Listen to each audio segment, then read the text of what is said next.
শেষ জামানায় কিন্তু মুমিন ব্যক্তিদের মধ্যে অনেক মুমিন ব্যক্তির স্বপ্ন কিন্তু সত্য হবে, এটাও এসেছে। মুমিন ব্যক্তির স্বপ্ন কিন্তু সত্য হবে। কোরআনে এমনও দলিল আছে যে কাফেরের স্বপ্নও সত্যি হয়েছে। কোন সূরায় আছে কে বলতে পারবেন? কাফের ব্যক্তির স্বপ্নও সত্যি হয়েছে এমন দলিল কোরআনের কথায় আছে, কে বলতে পারবেন? হ্যাঁ, সূরা ইউসুফ কিনা আপনার? জি, আশিক। ঠিক আছে, মাশাআল্লাহ। আশিক ভাইয়ের জন্য আমাদের একটা হাদিয়া থাকবে ইনশাআল্লাহ, আপনি আলোচনা শেষে নিয়ে যাবেন। তো ইউসুফ আলাইহিস সালামের যে ঘটনা সূরা ইউসুফ, সেখানে আছে যে অমুসলিম দুজন ব্যক্তির স্বপ্ন সত্য হয়েছে, হয় নাই? একজন এসে বলেছেন আমার মাথায় রুটি খেয়ে নিচ্ছে পাখি, আরেকজন বলেছে আমার হাতে ছিল শরাব, এই শরাব আমি পান করাচ্ছি রাজাকে, বাদশাকে। ইউসুফ আলাইহিস সালাম বললেন যে পান করাচ্ছে বাদশাকে সে নাজাত পেয়ে যাবে জেল থেকে, আর যার মাথা থেকে রুটি খাওয়া হচ্ছে তাকে শুলদণ্ড দেওয়া হবে। ঘটনা সত্য ছিল তো? আচ্ছা, এখানে এই দুই ব্যক্তি কিন্তু মুসলিম নন, তারা কিন্তু অমুসলিম। তো যেটা বলছিলাম যে আল্লাহর পক্ষ থেকে মুমিন ব্যক্তিকে সত্য স্বপ্ন দেখানো হতে পারে শেষ জামানায়, বেশি বেশি হতে পারে।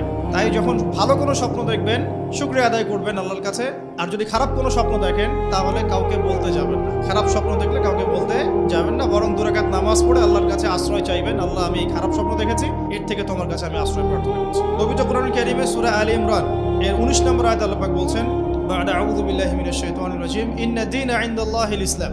আল্লাহ রাব্বুল আলামিন নিজে বলছেন যে নিশ্চয়ই আল্লাহর কাছে একমাত্র গ্রহণযোগ্য দিন বা জীবন ব্যবস্থার নাম কি? ইসলাম। ইসলাম শব্দের অর্থ কি? আমরা বলি শান্তি। সত্যিকার অর্থে ইসলাম শব্দের অর্থ হচ্ছে আত্মসমর্পণ করা। কি করা? আত্মসমর্পণ করা। যে ব্যক্তি আত্মসমর্পণ করে, যে ব্যক্তি ইসলাম পরিপূর্ণরূপে পালন করে, তাকে আমরা বলি মুসলিম। যে ব্যক্তি ইসলাম পরিপূর্ণরূপে পালন করে তাকে আমরা বলি মুসলিম। যেমন এই মুসলিম শব্দের সাথে যে নবীর নাম জড়িত সেটা হলো, তিনি হলেন ইব্রাহিম আলাইহিস সালাম। সূরা হজ পড়ে দেখবেন, হুয়া সাম্মাকুমুল মুসলিমিন, তিনি তো আমাদের নাম দিয়েছেন মুসলিম, এই জাতির নাম দিয়েছেন, তিনি আমাদের জাতির পিতা, মুসলিম জাতির পিতা। তো ইব্রাহিম আলাইহিস সালামের ব্যাপারে আল্লাহ পাক বলছেন, ইয ক্বালা লাহু রাব্বুহু আসলিম ক্বালা আসলামতু লিরাব্বিল আলামিন। যখনই আল্লাহ পাক ইব্রাহিমকে বলতেন আলাইহিস সালাম যে আত্মসমর্পণ করো, ইব্রাহিম আলাইহিস সালাম কোনো বিজ্ঞান যুক্তি দর্শন খুঁজতে যেতেন না, তিনি বলতেন আসলামতু লিরাব্বিল আলামিন, আমি বিশ্ব জগতের প্রতিপালকের কাছে আত্মসমর্পণ করলাম। উদাহরণ দিচ্ছি, আল্লাহ রাব্বুল আলামিন ইব্রাহিম আলাইহিস সালামকে বলেছিলেন স্ত্রী এবং সন্তানকে জনমানব শূন্য কাবা ঘরের পাশে রেখে আসতে। ঠিক আছে, জানি তো আমরা।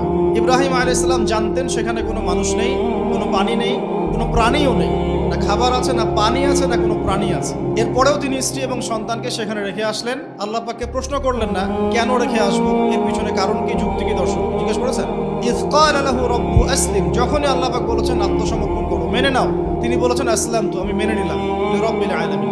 আল্লাহ রাব্বুল আলামিন তাকে বলেছেন যে তোমার সন্তান ছোট, হয়তো বয়স হবে 10, 12 বা 15 বছর। আল্লাহ পাক তাকে বলছেন সন্তানকে জবাই করতে হবে। কি করতে হবে? জবাই করতে হবে। তিনি চলে গেলেন, সন্তানকে বললেন, ইয়া বুনাই, হে আমার সন্তান, যার নাম ইসমাঈল আলাইহিস সালাম, ইন্নী আরা ফিল মানামি আন্নী আযবাহুক, আমি আমার স্বপ্নে দেখেছি আমি তোমাকে জবাই করছি। কি করছি? জবাই করছি। আর নবীদের স্বপ্ন কিন্তু ওহী। নবীদের স্বপ্ন কি হয়?